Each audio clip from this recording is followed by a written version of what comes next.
Hey everyone, so today I'm here to talk to you about my struggle with IIH.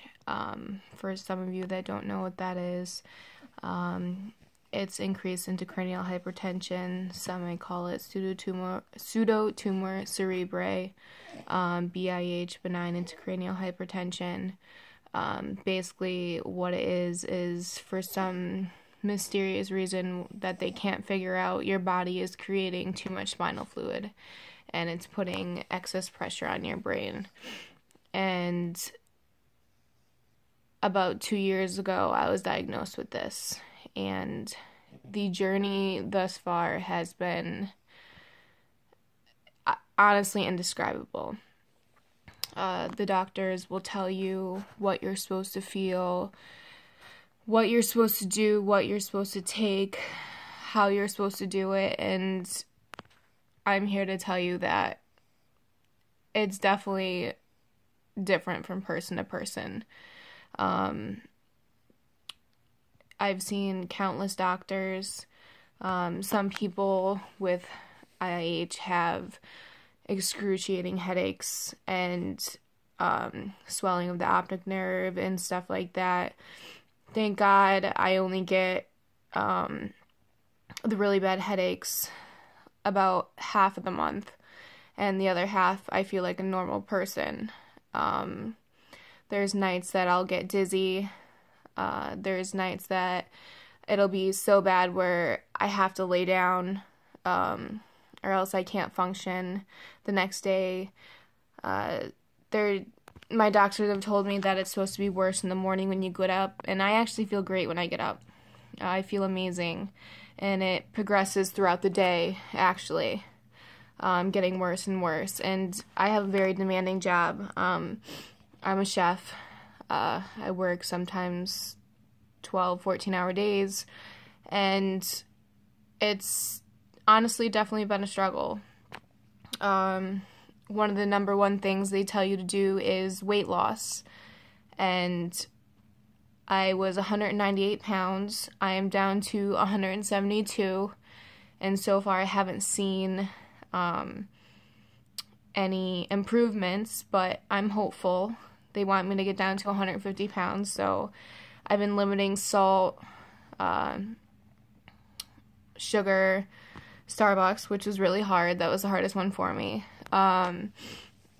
And just exercise, which really for me was tough because working so many hours, working sometimes 7 days a week, 12 hours a day, there was no time for that.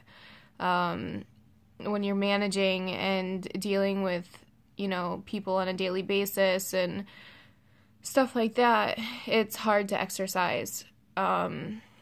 So I would just try my best, but sometimes I would be so run down or so, I'd feel so dizzy or something that it would get in the way of that. And that's what I'm concentrating most on right now, is trying to get an exercise routine. I definitely have seen a progression with this disease.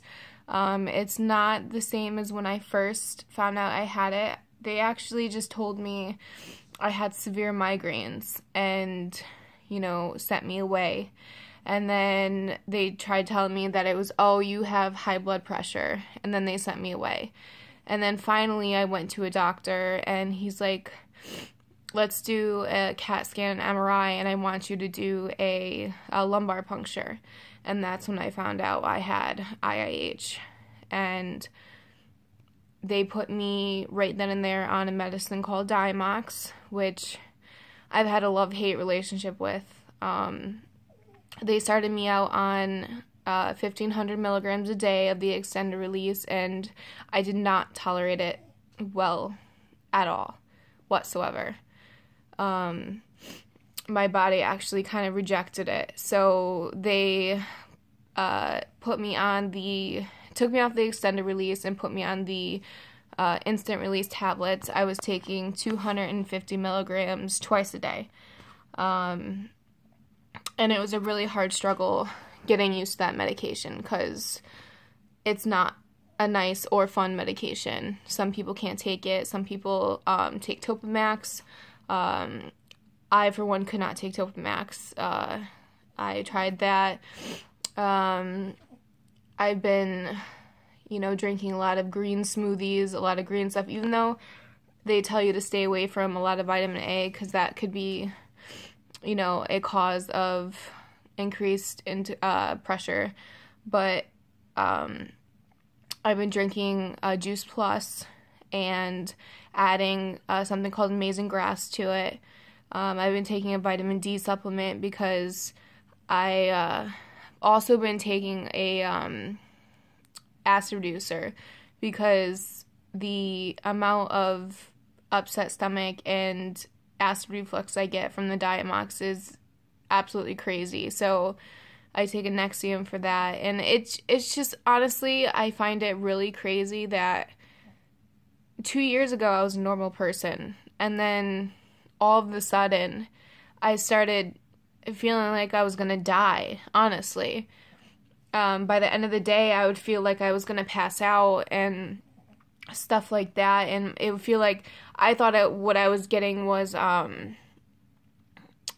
pressure headaches or sinus headaches, and it was actually high pressure headaches, high spinal fluid pressure headaches, and I had no idea. But it was to the point where I felt like I was going to black out, and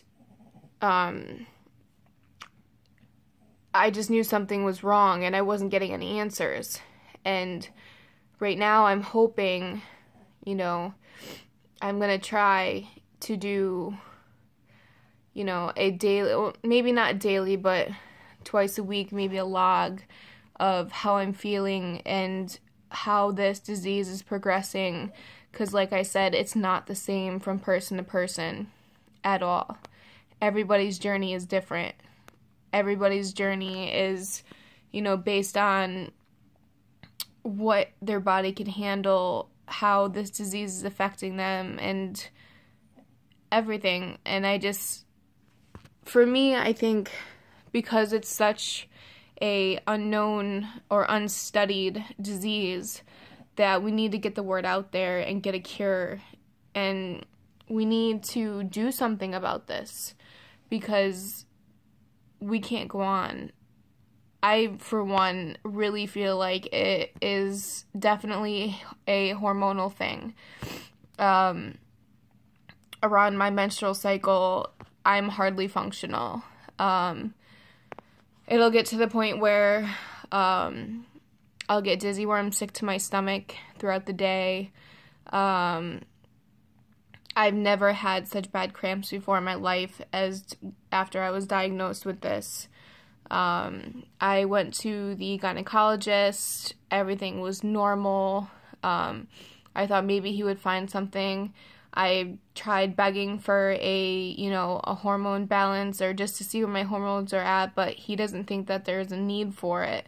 So I feel that maybe I should get a second opinion, because for me to feel so different and so much more affected by this disease around that time, there has to be something linked.